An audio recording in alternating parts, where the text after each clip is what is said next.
Bismillahirrahmanirrahim. Alhamdulillah sudah kita bacakan beberapa hadis Rasulullah sallallahu alaihi wasallam yang terkait dengan bab iman kepada yang gaib. Percaya kepada yang gaib. Yang gaib adalah yang tidak dapat dilihat dengan mata kepala, tapi dapat dilihat dengan mata hati. Yang gaib itu termasuk di dalamnya, dalam keyakinan kita adalah Allah dan para malaikat.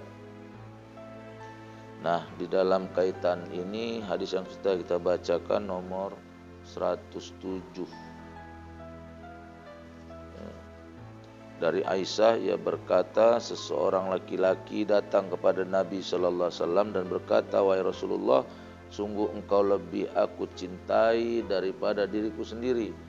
Engkau lebih aku cintai daripada keluarga dan hartaku sendiri. Dan engkau lebih aku cintai daripada anakku sendiri. Sungguh, apabila aku berada di rumah, aku teringat engkau. Lalu aku tidak tahan untuk segera bertemu dan memandangmu. Jika aku ingat akan kematianku dan kematianmu nanti, aku mengetahui bahwa bila engkau masuk surga, derajatmu akan ditinggikan bersama para nabi. Sementara itu, bila aku masuk surga, aku khawatir tidak akan bisa melihatmu lagi." Nabi sallallahu alaihi wasallam tidak menjawab sepatah kata pun sampai akhirnya malaikat Jibril alaihissalam turun membawa ayat ini. "Wa may yuti'illaha war rasula fa ulaika ma'al ladzina an'ama Allahu 'alaihim min nabiyyin was-siddiqin was-suhada'i was-salihin." Dan barang siapa yang mentaati Allah dan Rasulnya, mereka itu akan bersama-sama dengan orang-orang yang dianugerahi nikmat oleh Allah, yaitu nabi-nabi, para siddiqin, orang-orang yang nanti syahid, dan orang-orang soleh. An-Nisa 69. Hadis rawat Tabarani dalam kitab Al-Mu'jamus Shaghir. Nah, di sini bahwasanya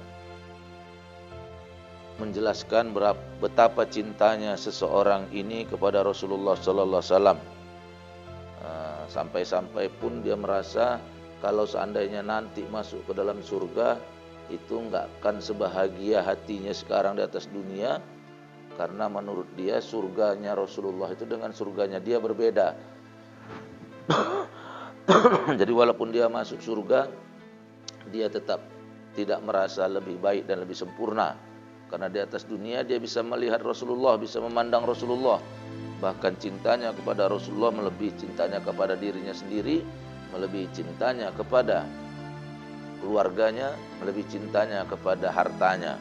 Ya, begitu cintanya dia, sehingga kalau dia berada di rumah, dia pun merasa teringat dan rindu kepada Rasulullah sallallahu alaihi wasallam. Dia berkata, nanti kalaupun engkau akan mati, engkau akan masuk surga ya Rasulullah. Aku juga insya Allah kalaupun aku masuk surga, tapi surgaku dan surgamu itu berbeda ya Rasulullah, maka aku tak bisa lagi melihatmu. Kira-kira begitulah. Jadi ada satu kesedihan sama dia walaupun masuk surga, karena dia tidak melihat Rasulullah lagi nanti di dalam surga, karena tempat atau surga Rasulullah dengan surganya berbeda. Nah, menanggapi ini Rasulullah diam saja, tidak ada menjawab satu patah pun, sampai akhirnya malaikat Jibril turun membawa ayat. Nah, ini yang turun tadi, ya. Dan barang siapa yang mentaati Allah dan Rasulnya, mereka itu akan bersama-sama dengan orang-orang yang dianugerahi nikmat oleh Allah, yaitu nabi-nabi.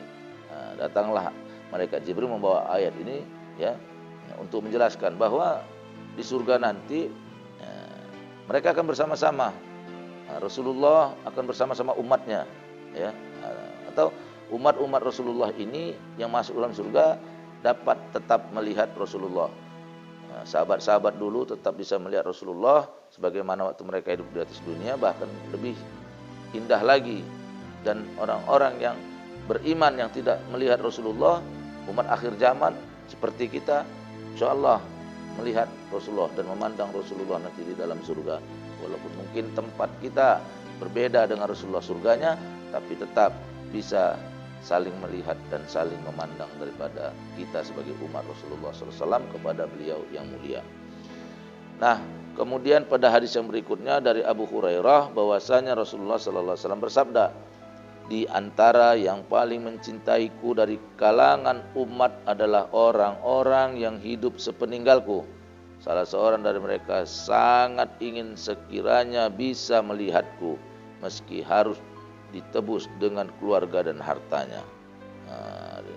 Jadi bahwa Abu Hurairah menceritakan bahwa Rasulullah bersabda, di antara yang paling mencintaiku dari kalangan umatku adalah orang-orang yang hidup sepeninggalku. Para sahabat lah ya, mereka hidup sepeninggal Rasulullah. Inilah orang-orang yang paling mencintai Rasulullah. Ya. Nah, dari Abu Hurairah radhiyallahu an bahwasanya Rasulullah SAW bersabda, aku diberi kelebihan di atas para nabi yang lain dengan 6 perkara. Jadi ada 6 kelebihan Rasulullah SAW yang tidak didapat oleh nabi yang lain. Ya, ini hanya istimewa hak Rasulullah yang diberikan Allah kepada Rasulullah. Ya, ada 6. Yang pertama, aku diberi jawami'ul kalim.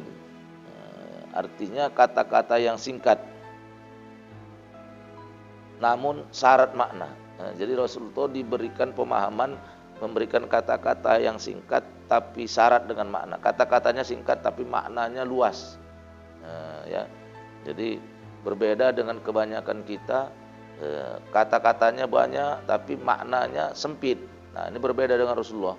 Rasulullah itu kata-katanya singkat tapi maknanya luas, maknanya dalam, maknanya tinggi. Maknanya lebih dalam. Tapi dia bisa merangkai kata-kata yang singkat. Ya. Nah, kata-kata yang singkat yang dapat dipahami orang dan mempunyai makna yang luas. Nah, maka itu kalau ada hadis-hadis Rasulullah, tidak serta-merta kita bisa memahaminya atau mengetahuinya sebagaimana yang dimaksudkan Rasulullah semata-mata. Artinya begitu luas, ada makna-makna. Makanya pun saya katakan selalu hadis Rasulullah itu ada makna yang tersurat, ada makna yang tersirat, ada makna yang tersuruh. Ada makna secara syar'i, syariatnya seperti apa, ada juga makna hakikat yang dimaksud itu apa, sampai kepada makrifat daripada perkataan itu apa. Itulah maknanya. Jadi kadang-kadang itu bisa lebih dalam, bisa lebih luas, bisa lebih tinggi makna daripada sepatah daripada kata-kata Rasulullah SAW itu.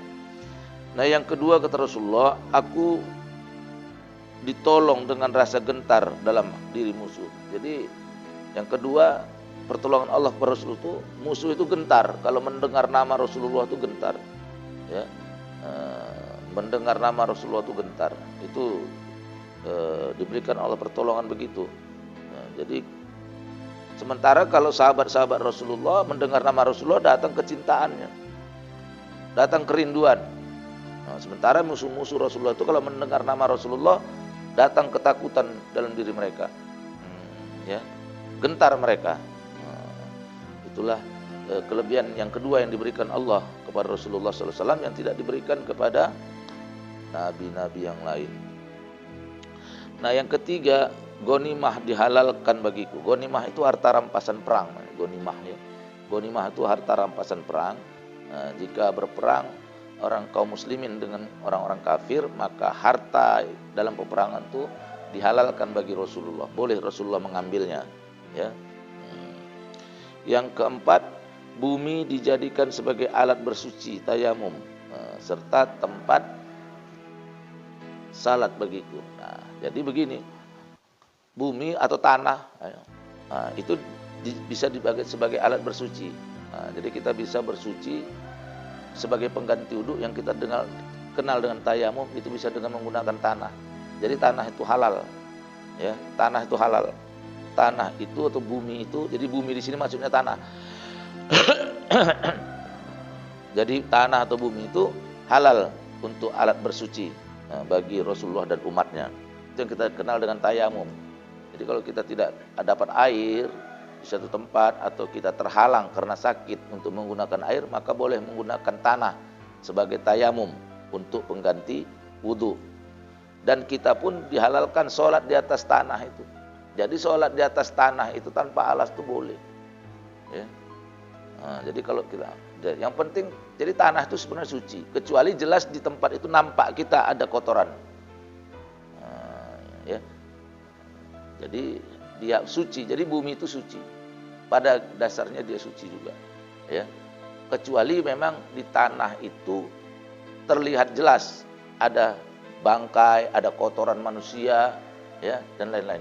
Itu maka dia jadi tak suci lagi. Nah, tak suci lagi dia. Tapi kalau nggak ada kita nampak. Nah, jadi makanya juga terkadang begini kan, kita banjir, mau pergi ke musola dari rumah atau mau pergi ke masjid. Di rumah kita sudah berwudu. Nah, ketika di rumah kita sudah berwudu, maka kita berjalan kebetulan dalam keadaan banjir. Apakah kita harus mengambil air wudhu lagi? Tidak. Kecuali memang jelas-jelas kita memijak kotoran, ya, memijak najis lah kita katakan. Tapi kalau enggak ya enggak apa-apa. Enggak usah ambil wudhu lagi. Masuk ke masjid, sebelum masuk cuci kaki, udah tak perlu lagi kita berwudhu. Ya, nah, itu dia. Nah, yang kelima,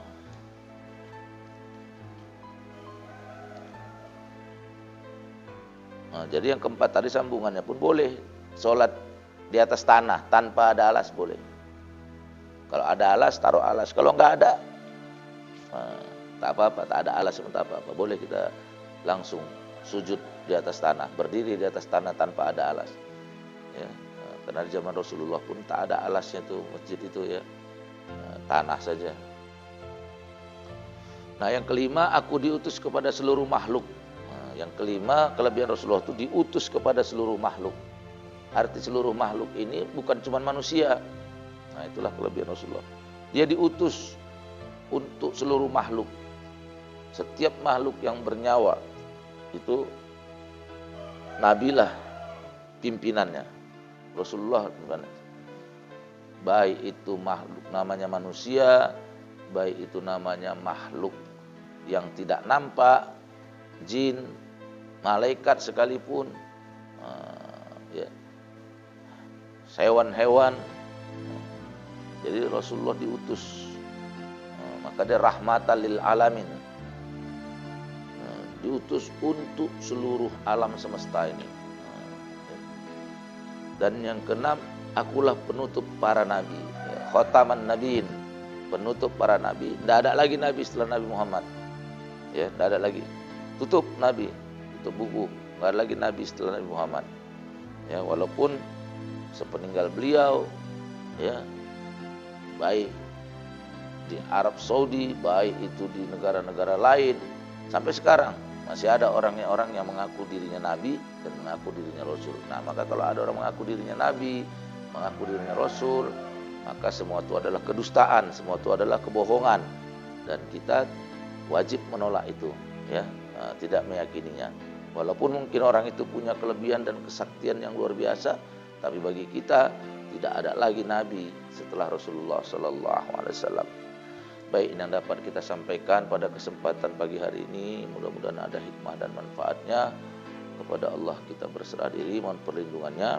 Dan untuk itu, marilah kita kirimkan Al-Fatihah kepada Masyaikh kita, Syekh Maulana Muhammad Yusuf Al-Kandalawi radhiyallahu an, wa Syekh Maulana Muhammad Sa'ad Al-Kandalawi, lahum Al-Fatihah. A'udzu billahi minasyaitonir rajim. Bismillahirrahmanirrahim. Alhamdulillah rabbil alamin, arrahmanir rahim, maliki yaumiddin. Iyyaka na'budu wa nasta'in, ihdinas siratal mustaqim, siratal ladzina an'amta 'alaihim ghairil maghdubi 'alaihim waladdallin.